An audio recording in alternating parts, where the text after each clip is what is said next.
Hello everyone, welcome back to my channel. আজকে তোমাদের সাথে শেয়ার করব রাইস কুকার দিয়ে কিভাবে অল্প মশলায় বিরিয়ানি রান্না করা যায়। আর আজকে আমার ভাই আর আমি মিলে কিন্তু রান্নাটা করেছি। আশা করছি তোমাদের ভালো লাগবে।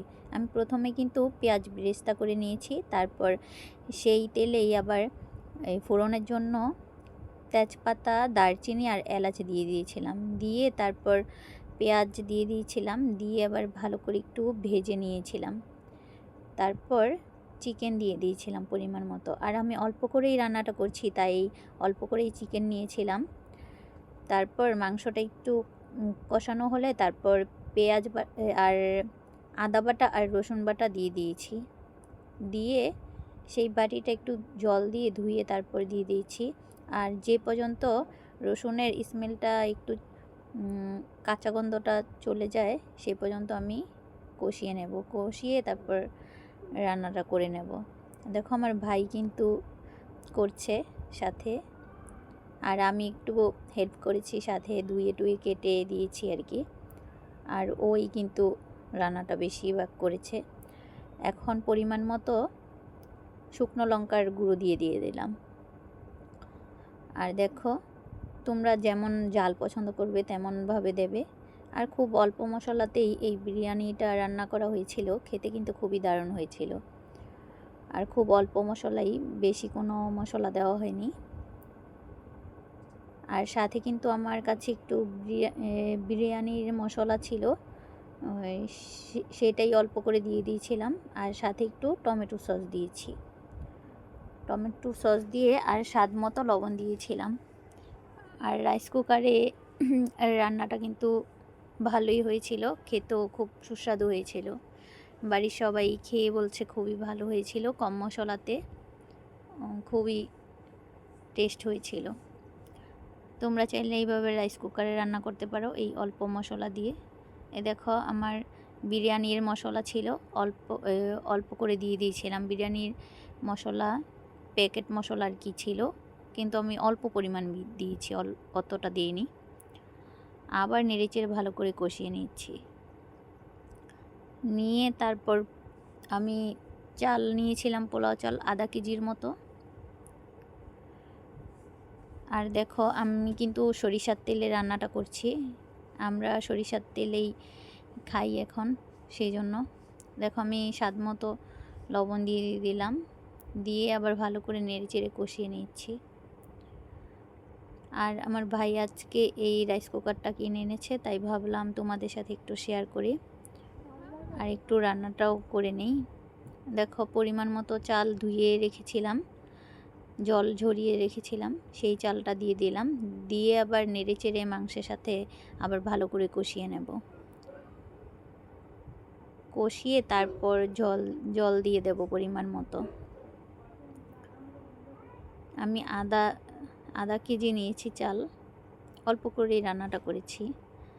দেখো, ভালো করে মিশিয়ে ভেজে নিচ্ছি কিছুক্ষণ, যাতে ওই মশলাটা চালের মধ্যে মিশে যায়, সেই জন্য। দেখো, আমি ভালো করে ভেজে নিচ্ছি, তারপর পরিমাণ মতো জল দিয়ে দেব। আর সাথে কিন্তু ডানো দুধও দেব, পরে দেব। আমি নেড়েচেড়ে ভালো করে কষিয়ে নিচ্ছি। কষানো হলে তারপর পরিমাণ মতো জলটা দিয়ে দেব, দিয়ে তারপর রান্নাটা করে নেব।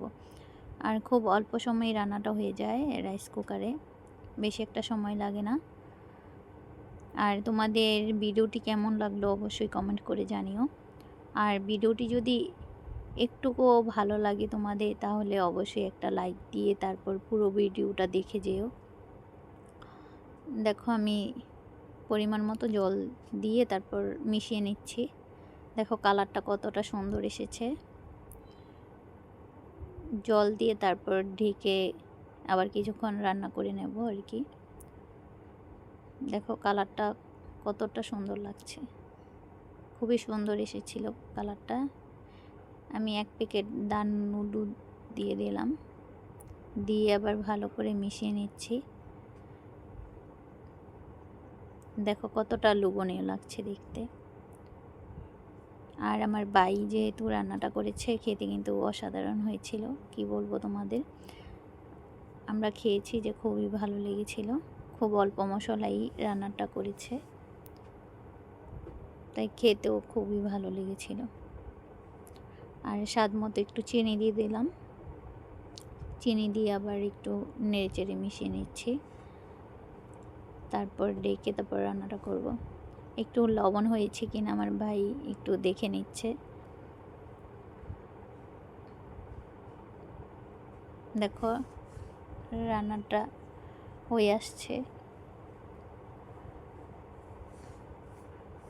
নেড়েচেড়ে আবার মিশিয়ে নিচ্ছে। এখন কাঁচা লঙ্কা দিয়ে দেবে, ঢেকে তারপর কিছুক্ষণ পর একটু আবার কাঁচা লঙ্কা দিয়ে দিয়েছে,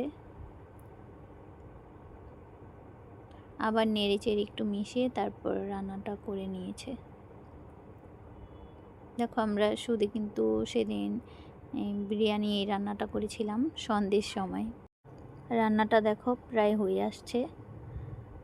দেখো ওপর থেকে একটু ব্রেস্তা দিয়ে দিলাম, আবার একটু ঢেকে দমে কিছুক্ষণ রান্না করলেই আমার বিরিয়ানি রেডি, খুব অল্প মশলাতেই। তোমাদের কাছে কেমন লাগলো অবশ্যই কমেন্ট করে জানিও। আর খেতে কিন্তু খুবই ভালো হয়েছিল। আর আমি কিন্তু সবার ভিডিও দেখে তারপর লাইক কমেন্ট করে আসি, তাই আমার কাছে অনুরোধ রইল তোমরা একটু পুরো ভিডিওটা দেখে তারপর লাইক কমেন্ট করে যেও। দেখো আমার রান্না রেডি।